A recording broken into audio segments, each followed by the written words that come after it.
როდესაც ამ თემებზე ვსაუბრობთ, მე კიდევ ვუბრუნდები ამას, შემიდეთ მე ცოტა გამიგზელდა სიტყვა, უბრალოდ ეს ისეთი დღე არის და ესეთი წმინდანია, რომ ეს თემა უნდა რაღაცნაირად მეტაკლებად ამოიწუროს, არის ხოლმე ესეთი საუბარი, რომ კაცო, რას ლაპარაკობ, რა დროს ეგ არის ბერები ხო არა ვართ, მონოზვნები ხო არა ვართ, ასე შემდეგ, ვინ აგდი ხარ შენ ამ თემებზე საუბრობ.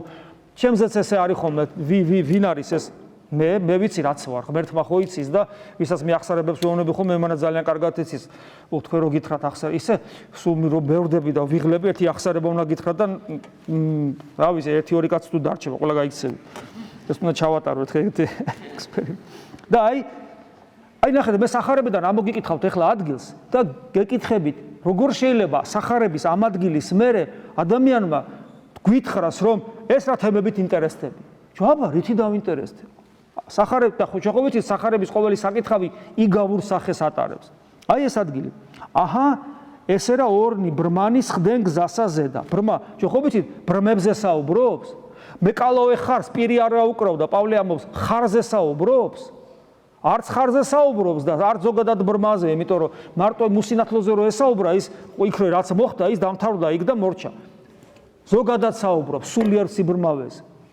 და მე კალავე ხარზე კი არ საუბრობს, მუშაკზე, რომელიც ღირსია სასყიდლის და არა ხარზე. ხარები ედარდებოდაო, პავლე მოციქული ამბობს ღმერთს. აჰა, ესე რა ორი ბრმანის ხდეს გზასა ზედა. და ვითარცა ესმა, ვითარბეთ იესო წარმოვალს, ხო გესმით ძველ ქართული. ხმობდეს და იტყოდეს და ნახეთ რას ამბობენ ეს ბრმები. შეგვიწყალენ ჩვენ უფალო ძეო დავითისო. ფაქტობრივად ეს იესოს ლოცვაა, ხო? იესო ძეო დავითისო, იესო, ანუ ეს იგივეა. ძე დავითის ძე ნიშნავს ამ შემთხვევაში ქრისტეს. შეგვიწყალენ უფალო იესო ქრისტე შეგვიწყალენ ჩვენ. იესოს ლოცვას ამბობენ.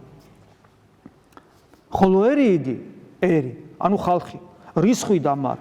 რაითა დადუმდნენ. რა უცნაურია, ხო? ამათ უჭირთ. მათ სინათლე უნდათ, მათ უნდა დაინახონ, მათ ქრისტეს დანახვა უნდა. და შეგვიწყალე ქრისტეს ეუბნებიან, ხო გაჩუმდით.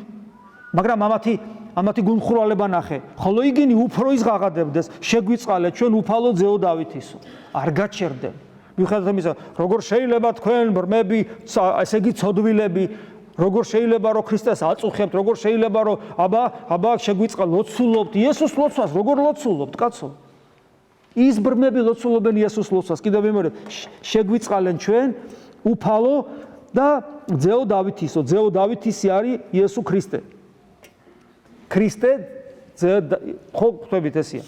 ესე იგი, რატო ლოცულობთ იესოს ლოცვას? რა გინდათ გაჩუმდით? ისინი არ ჩუმდებიან. ისინი ლოცულობენ. და დადგა იესო. იესო ჩერდება. იესო არ ფიქრობს ისე როგორც ხალხი ფიქრობს. მოუწოდა მათ, დაუძახა.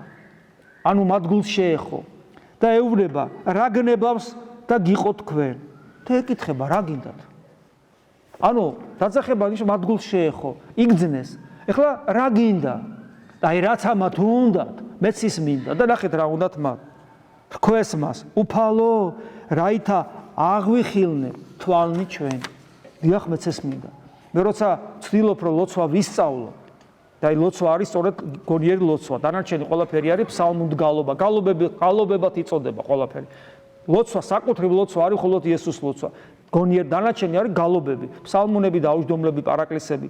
მამები ამბობენ, ეს სხვა არის, ეს სხვა. რატომ ლოცულობთ? რატომ ცდილობთ იესოს ლოცვის სწავლას? იმიტომ რომ აი ეს გვინდა, აი ეს სიტყვები. უფალო, რათა აღვიხილნეთ თვალნი ჩვენ. მე მინდა დაგინახო შენ ღმერთო. დაგინახო. ამისთვის ვარ ეკლესიაში და არა იმისათვის რომ სიმშვიდე მინდა, კომფორტი მინდა, დიდხანს სიცოცხლე მინდა, ჯანმრთელობა მინდა, სამსახურში ეს მინდა, არაფერი არ მინდა. რასაც მადლობა, არ გეუბნები მადლობა, მაგრამ მე მინდიხარ შენ, სხვა არაფერი არ მინდა. მე შენ მინდიხარ და შენ რასაც მაძლევ მადლობა, მაგრამ მე შენთან ყოფნა მინდა, სხვა არაფერი არ მინდა. არაფერი. და ღმერთო ეს განწყობა და ეს ძალა უკანასკნელ აღმოფშვინამდე, ჩემს სიცოცხლის უკანასკნელ წლეთამდე შემინარჩუნე, არაფერი არ მინდა. და ნებისმიერი ვინც მეუნება, არის ლოცვა, რა იესოს ლოცვა, რა სამობ. ცრო მისტიფიკაციას ახდენენ ამ ლოცვისა.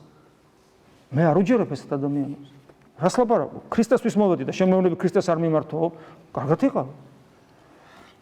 და უფალიც აქვეა, შეეწყალეს იგინი იესოს, შეახო თვალთა მათთა და მეხსეულად აღიხილნეს და შეუდგეს მას. ანუ დაინახეს და გაყვნენ მას. მე ეს მინდა. ეს მინდა და სხვა არაფერი. ამისთვის მოვედი ეკლესიაში. ეს არის ჩემთვის ქრისტიანობა, თავიდან ბოლომდე მეტი არაფერი. და დღეს ჩვენს ეკლესიაში სწორედ აი ამ საკითხში, აი ამ თემაში არის ყველაზე სერიოზული პრობლემა. დღეს ამ თემაზე ყველაზე ნაკლებად საუბრობენ. ხა ვიღაცა იტყვის და გამოხვედი და შენ ლაპარაკობ არა? ხო და ვაი ჩემს თავს და ვაი ჩვენ თავს რომ მევლაპარაკობ. ჩემი სალაპარაკო ნამდვილად არ არის ეს. მაგრამ მე ამას იმიტომ კი არ ვლაპარაკობ, რომ რა ვიცი, აი მე სხვანაირ ამისთვის ვარ ეკლესიაში და იმიტომ ვლაპარაკობ. და ვაი ჩემი თავი რომ ვლაპარაკობ და სხვას არ უსმენ, მე მინდა სხვას მოусმინო. და ამიტომ დღეს ჩვენ ეკლესიას სასიცოცხლოდ ესაჭიროება წინასწარმეტყველური, მოციქულებრივი და მოწამეობრივი სული. ჭეშმარიტი მონოზნობა, სწორედ ეს არის. ჭეშმარიტი მონოზონი არის წინასწარმეტყველი, ჭეშმარიტი მონოზონი არის მოციქული, ჭეშმარიტი მონოზონი არის მოწამეობრივი სულის მქონე ადამიანი.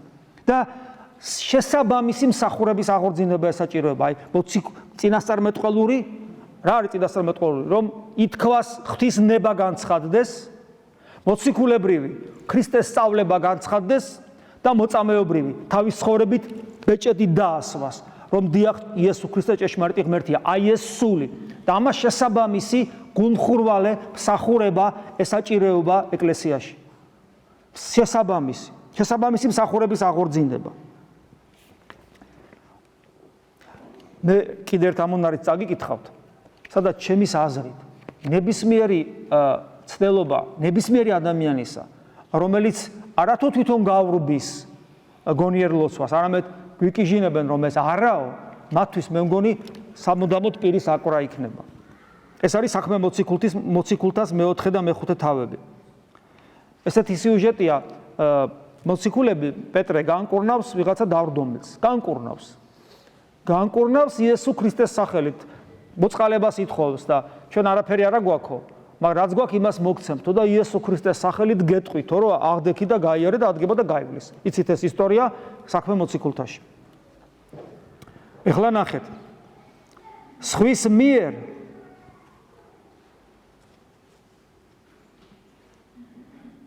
მიერ არავისგანაა ხსნა და არც კაცთათვის მიცემული სხვა სახელია, სახელზე სახელითა იესო ქრისტე ნაზარეველისათა მოხდა ამის ამ სასწაულის მოხდენა და შემდეგ ამ სახელზეა საუბარი ზუსტად, ანუ იესო ქრისტეზე. ანუ არც არავისგანაა ხსნა და კაცთათვის, ანუ სხვა სახელი არ არის მიცემული ცის ქვეშე, ანუ სამყაროში, ვისი წყალობითაც ვიხსნიდით თავს. და პავლე მოციქულის გახსოვთ როგორ ამბობს, იესო ქრისტეს სახელის წინაშე მოდრკება ყოველი მუხლი ქვეყანაზე, ქვესკნელში და ზეცაში. ეხლა დაუძახეს ფარისეულებმა და მოუწოდეს მათ და იერარქიაში ყოფნა ფარისეულებმა დაუძახეს ამ მეთევზეებს, ხო? მოუწოდეს მათ და ამცნეს ყოვლითურთ არა სიტყვად, არა სწავლად, სახელითა იესოითა. ესე ქრისტეს სახელი არ გაიღოთ. არც თქვათ რამე მის სახელთან დაკავშირებით და არც ასწავლოთ ქრისტეს სახელით არაფერი. ხოლო პეტრე და იონე მიუგეს და რქვეს მათ: უკეთ თუ სამართალ არს წინაშე ღვთისა, თქვენი სმენაი უფრო ის, ანუ ღვთისა განსაჯეთ. ანუ სამართალი რა არისო, თქვენ დაგიჯეროთ თუ ღმერთსო, რას ლაპარაკობთ? ესე ქრისტეს სახელი არ ახსენოთო, იესო ქრისტე არა, ანუ იესო ქრისტეს სახელით მოახდინეს, ხო? არაფერი არ ასწავლოთო ამ სახელთან დაკავშირებით. გიგრძალავთ ჩვენი ძალაუფლებით, თქვენ მეთევზეები ხართ, ვინა ხართ? ღმერთს დაუჯეროთ თუ თქვენ? რამე თუ ჩვენ აგზელებელ მოციქულები პეტრე, ჩვენ ვერ ხელგვეწიფების, რომელი იგი გვესმა და ვიხილეთ, ვით არ მცა არა ვიტყოდეთ. ეხლა ვიღაცა იტყვის, პეტრეს ესმა და იხილა და შენ რა გესმა? მე რა მესმა, ეს ღმერთმა იცის. მაგრამ გეტყვით რა მინდა? მოვკვდე ქრისტესათვის. და რა მესმა და რა არ მესმა, ეს უფალმა განსაჯოს. ეს უფალმა იცის. ცოტათი ალბათ მეც ვიცი. და ჩემი ნაგავიც ვიცი. მაგრამ ერთი რამე ფაქტია, მე რაც გითხარით, მე მინდა მოვკვდე ქრისტესათვის და როცა მეუბნებიან, რომ კუჩუმდი იესოს ლოცვა არა. შენ დაგიჯორო თუ ღმერთს. ასევე მეხუთე თავშიც არის იგივე გრძელდება. თქვა არა ისევე უნებიან კიდევ ერთხელ სხვა დროს.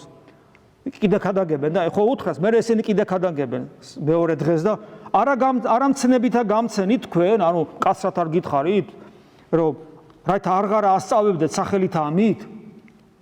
და ესე რა აგივსიეს იერუსალიმი მოძღვრებითა თქვენითა.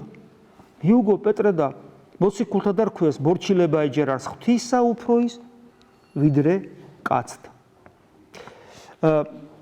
დღეს ერთ-ერთი თანამედროვე ქადაგებელი ისიხაზმის არის მიტროპოლიტი იეროთოს ვლახოსი. ეს არის უდიდესი მისიონერი დღევანდელი მართლმადიდებელი ეკლესიისა. იგი არის სულიერი შვილი სოფრონ სახაროვისა არქიმანდრიტისა, რომლის კანონიზაციას ალბათ მალე მოხდება და ფაქტობრივად ათონური გამოცდილების მამა არის ეს, ძალიან დიდი.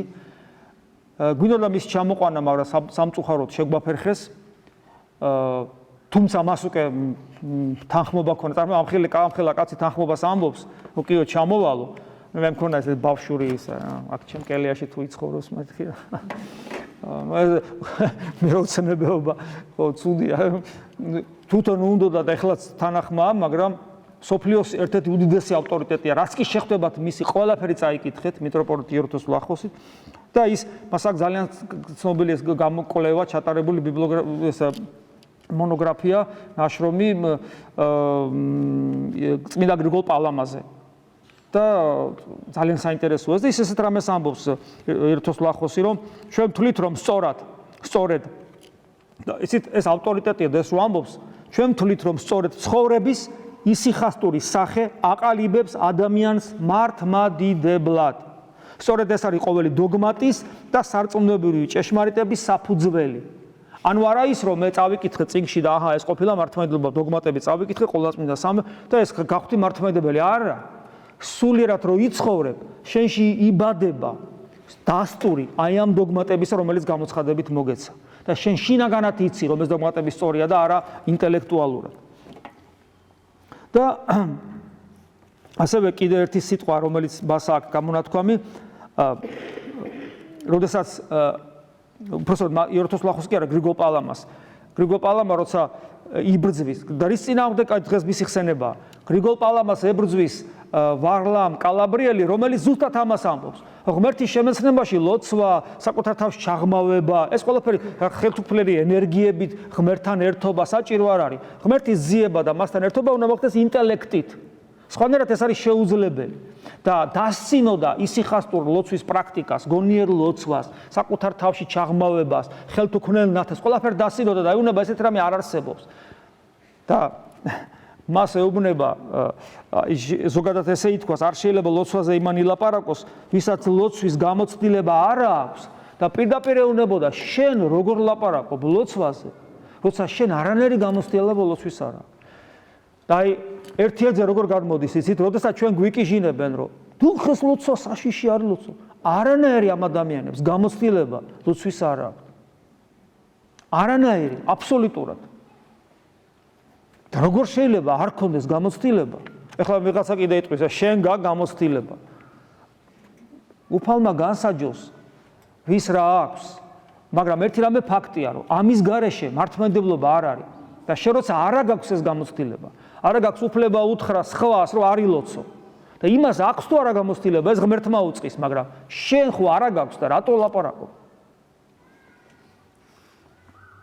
და სხვათა შორის ერთი რამე არის კიდე რომ ხიბლი ხო იცით როგორი რამე არსებობს. სხვათა შორის გონიერი ლოცვა, როცა საკუთარ თავში ჩაღმავდები და იქიდან ღმერთს ეძებ, აი ერთადერთი იგივე იეროთოს ვლახოსი ამბობს დაყრდნობილი წმინდა მამებზე, მათ შორის გრიგოლ პალამაზე. ეს არის ერთადერთი ხიბლისაგან თავისუფალი ლოცვა. ყველა ლოცვა შეიცავს ხიბლის საფუძველს, იმიტომ რომ ადამიანს ლოცვაში თავი მოსწონს. ხოლო გონიერ ლოცვაში თავს ვერ მოიწონებ. იმიტომ რომ იქ საკუთარ თავში მხოლოდ ჯოჯოხეთს ხედავ. და თუ გონიერ ლოცვის შედეგად ჯოჯოხეთი ვერ დაინახე და თუ გონიერი ლოცვის ნაყოფი არ არის საკუთარი დაცემულობის დანახვა და საკუთარი უღირსების დანახვა, შენ გონიერ ლოცვას არ ლოცულობ. შენ რაღაცას ერთობი, სხვა რამეს აკეთებ. ამიტომ ესეც ძალიან მნიშვნელოვანია და გრიგოლ პალამა ასევე საუბრობს, რომ და ადრეც მე სიტყვები ადრეც გითხარით, რომ როდესაც ადამიანი თეორიულად ხდება ქრისტიანი და გონია რომ ქრისტიანია. გრიგოლ პალამას რამეს ამბობს, რომ ხიფათის შემცველია, ღმერთის შესახებ ისაუბროს იმან, ვისაც თავად ღმერთთან საუბარი არ შეუძლია. ამიტომ ქრისტიანობა არის იქ, სადაც არის ცოცხალი ურთიერთობა ღმერთთან. და მე ეს სიტყვები ადრეს გითხარით ასევე, რომ ამას ამბობს პაისი ათონელი, ეს ახლად შერაცხილი წმინდანი, რომ მისი ხაზმი ეკლესიის აღორძინების გასაღებად გადაიქცევა. ანუ გასაღებად. საქმე ბევრი გვაქვს. ძალიან საინტერესოა ჩვენი საქმე. ჩვენი საქმე არ არის რაღაც გარეგნული მსახურებების აღსრულება უბრალოდ, არამედ შინაგანის ძიება, ცოცხალი ღმერთის ძიება, ღმერთთან ცოცხალი ურთიერთობა, მაგრამ ეს ყველაფერი იმ თავარი მიზნის გარეშე, რასაც ქრისტეს მიმსგავსება ქვია, არ გამოვა, იმიტომ რომ ქრისტე პირდაპირ გვაძლევს გზას. ჩემგან ისწავლეთ, მშვიდვარდამ დაბალ გულითა. სიმდაბლის გარეშე ძმებოდადებო, არაფერი გამოვა, ხოლო სიმდაბლის უპირველესი სკოლა ეს არის მორჩილება. მორჩილება არის მდგომარეობა, როცა ყველა ადამიანის მორჩილი ხარ. ყველა ადამიანი, თქვათ მე მღვდელი ვარ და ვარ პატრიარქის მორჩილი, მაგრამ მე ვარ ჩემი შვილიშვილის მორჩილიც. მის ჭკუაზეც დავდივარ ხოლმე. ვარ თქვენი მორჩილიც, თქვენ ჭკუაზეც დავდივარ. ეს იდეალურ შემთხვევაში თუ სინამდვილეში არც პატრიარქის მორჩილი ვარ და არც შვილიშვილის და თქვენი მით უმეტეს. მაგრამ ესე უნდა ვიყო, ესე, იმიტომ რომ ყველა ადამიანს თავისი შესაბამისი შესაფერი მორჩილება უნდა მიაგო. თუ ეს არ არის ჩვენი თვისება, ვერასოდეს ვერ შევართ იმ საიდუმლოებაში, რასაც სიმდაბლე ქვია, ხოლო თუ იქ არ შევა, ვერასოდეს დავემსგავსებით ქრისტეს და ყველაფერი დანარჩენი. აი ეს დღევანდელი საუბარიც მხოლოდ ცარიელი სიტყვები იქნება, ეს ცარიელი ფარატინა ქაღალდი იქნება და თავის მოტყვილება. ღმერთმა დაგვიფაროს ამისაგან და დიდებული მღვდელთავარი მაგალითი თითოეული ჩვენთაგანისა, წმინდა გრიგოლ პალამა შეგვეწიოს, რომ ღირსეულად ვიცხოვროთ, სულიერად ღირსეულად გავიაროთ ეს მარხვის დარჩენილი დღეები, რომ ღმერთმა მოგმადლოს, ცოტათი თუ ღირსეულად გავივლით, ღმერთმა მოგმადლოს, ცოტათი მაინც განცდა აღდგომის სიხარულისა და ბედნიერებისა. ამინ. მადლი უფლისა ჩვენისა იესო ქრისტესი და სიყვარული ღმრთისა და მამისა და ზიარება სული საწმინდისა იყოს თქვენ ყოველთა თანა. ამინ.